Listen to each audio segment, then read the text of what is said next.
ദൈവത്തിന്റെ അതിപരിശുദ്ധ നാമം മഹത്വപ്പെടുമാറാകട്ടെ. മാന്യ സദസ്സിന് നമസ്കാരം.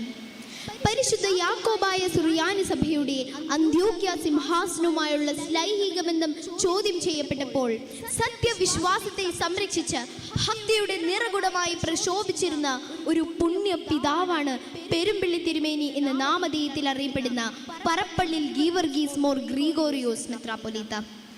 പെരുമ്പിള്ളി തിരുമേനിയുടെ ജീവിതരേഖയിൽ വിളങ്ങി നിന്നിരുന്ന ഒരു പ്രധാന പ്രവർത്തന മണ്ഡലമായിരുന്നു പെരുമ്പിള്ളി സെന്റ് ജോർജ് സിംഹാസനപ്പള്ളി.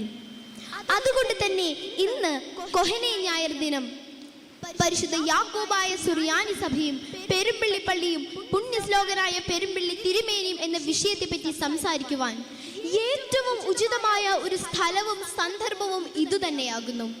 തന്റെ ഗുരുനാഥനായ ഏലിയാസ് മോർ യൂലിയോസ് ബാവയിൽ നിന്നും പൗരോഹിത്യം സ്വീകരിച്ച് പെരുമ്പള്ളി പള്ളിയിലേക്ക് കടന്നു വരുമ്പോൾ ആകെയുണ്ടായിരുന്നത് ഒരു തകരപ്പെട്ടിയും അതിനുള്ളിൽ ഒരു ലോഹയും മോർ യൂലിയോസ് ബാവ സമ്മാനിച്ച ഒരു വെള്ളി തുട്ടുമായിരുന്നു.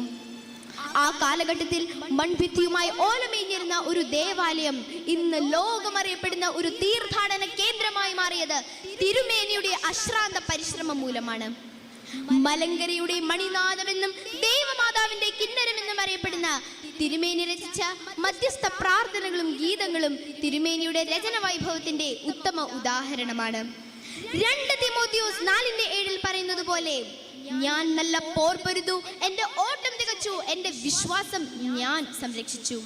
അങ്ങനെ നല്ല ഓട്ടം തികച്ച അഭിമന്യ പിതാവ് 1999 ഫെബ്രുവരി 22 കാലം ചെയ്ത് പെരുമ്പിള്ളി പള്ളിയിൽ കബറടക്കപ്പെട്ടു. ആ പുണ്യപിതാവിന്റെ ജ്വലിക്കുന്ന സ്മരണയ്ക്ക് മുമ്പിൽ പ്രണാമമർപ്പിച്ചുകൊണ്ട് തിരുമേനി രചിച്ച സോദരരെ കേൾപ്പിൻ കൂടി വരിൻ എന്ന ഗീതമാണ് ഞങ്ങൾ ഇവിടെ ആലപിക്കുന്നത്.